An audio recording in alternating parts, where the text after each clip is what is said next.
আমরা কিন্তু সরকারে আছি, আমরা চাইলে অনেক কিছু করতে পারি, কিন্তু সেটা সুন্দরভাবে গণতান্ত্রিক প্রক্রিয়া হবে না বলে আপনাদেরকে ডেকে নিয়ে আপনাদেরকে পরিষ্কার জানিয়ে আপনাদের কোনো প্রশ্ন থাকলে সেই প্রশ্নগুলোর উত্তর পরিষ্কার আপনাদেরকে দিয়ে তারপর আমরা মামলাগুলো দায়ের করব। প্রত্যেকটা থানায় মামলা দেয়া হবে যে আজকে এইখান থেকে আমরা তারা উঠার পর প্রত্যেকটা এখানে যত আহত আমাদের কর্মী আছেন যাদের হাড্ডি ভাঙা হয়েছে বা যা কিছু ভাঙা হয়েছে, এই যে হায়দার আলী সাহেবের পরিবার, হায়দার আলী সাহেব মৃত্যুর সাথে লড়াই করছেন, এই প্রত্যেকটা জিনিসের এখন আমরা আইনি মামলায় যাব।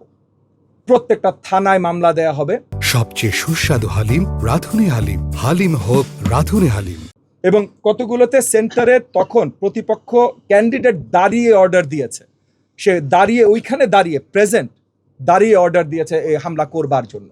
তো সে হুকুমের আসামি তো মিনিমাম। এবং হায়দার আলী সাহেব যে মৃত্যুর সাথে লড়াই করছেন, এইটা তো ভাই অ্যাটেম্প্ট টু মার্ডার, এইটার হুকুমের আসামি তো সে মিনিমাম। এই প্রত্যেকটা মামলা আজকে এইখান থেকে বের হয়ে আপনাদেরকে আগে জানিয়ে দিচ্ছি, যেন কেউ না বলতে পারে যে ববি হাজা যেইটা করে বা সেইটা করে।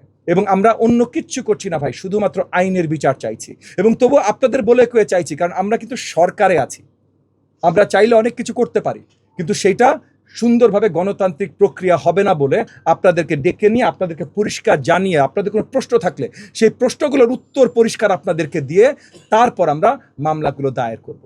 এইখানে ছোট্ট একটু আমি আপনাদের অনুমতি চাচ্ছি। আমাদের হায়দার আলী সাহেব আমাদের ত্যাগী নেতা, যিনি মৃত্যুর সাথে লড়াই করছেন, ওনার কনিষ্ঠ সন্তান অপূর্ব দুটো কথা আপনাদের সামনে বলবে। অপূর্ব, ইমিডিয়েটলি এই মামলাগুলো দায়ের করা হবে। যেই এলাকাগুলোতে যতজনকে তারা চিহ্নিত করতে পেরেছেন সেই নামগুলো আমরা থানায় দিয়ে দেব। যেখানে চিহ্নিত করা যায়নি, কারণ অনেকগুলো আমরা দেখেছি আপনার মানে জাস্ট র্যান্ডম, আপনি যদি এমন করে বলেন এমন হতেই পারে যে আমার প্রতিপক্ষ যেহেতু কয়েকটা মাদ্রাসা পরিচালনা করেন, সেই মাদ্রাসার ছাত্রগণ হতেই পারেন, কিন্তু মানে পরিচিত চেহারা না, এরকম অনেক জায়গায় ছিল, অনেকগুলো সেন্টারেই ছিল।